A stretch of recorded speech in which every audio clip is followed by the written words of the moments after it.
France has laid a grand welcome for the Indian Prime Minister. Today is the second day of his visit to the European country.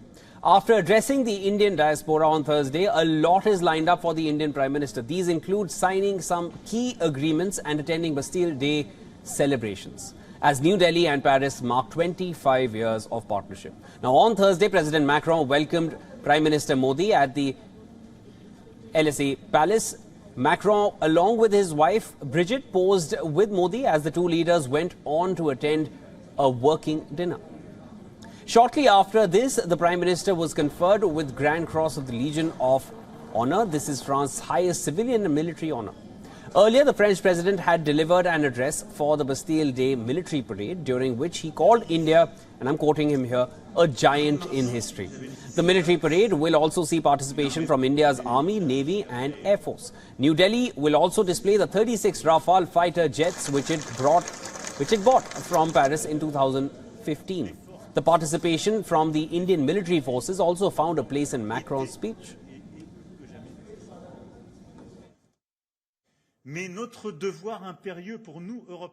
India is a key partner. Prime Minister Modi's state visit and his participation alongside us in tomorrow's parade with the Indian Armed Forces speak volumes about our ability to dialogue, to shine and to move forward together. India has already given an initial approval to purchase an extra 26 Rafale jets, which will be the Rafale Marine jets, for its Navy, and 3 Scorpion-class submarines, in addition to the ones India already has. The total value of defense agreements between the two countries are estimated at over $13.3 billion. Modi will also take a guided tour of the iconic Louvre Museum along with Macron. India and France are seeking to deepen ties as Paris hopes to consolidate its network in the Indo-Pacific region. The two sides are also expected to unveil a joint plan for ensuring stability in the region. Meanwhile, the European Parliament passed a motion urging New Delhi to control the violence in its northeastern state of Manipur.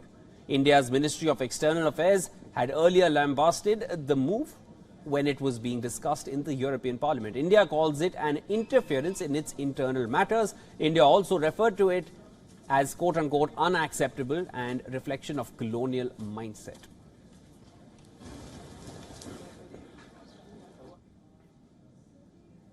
All right, for more on this, our principal diplomatic correspondent Siddhant Sibal sent us this report from ground. Take a look.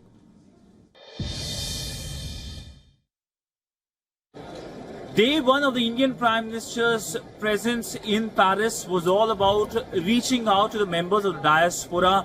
Key announcements were made: usage of UPI in France, that of course helps Indian tourists. An opening up of a consulate in France is also something that is being welcomed as well. But essentially, Prime Minister will be the guest of honor at the Bastille Day parade on Friday, and this is something that is a much awaited moment.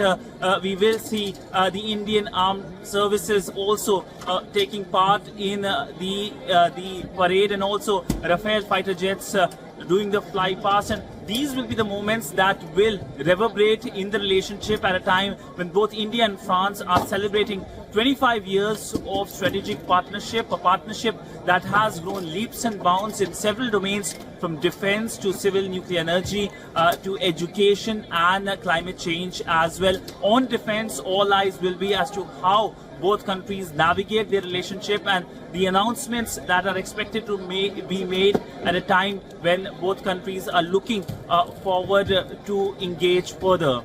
Siddhant Sibal for WION in Paris, France.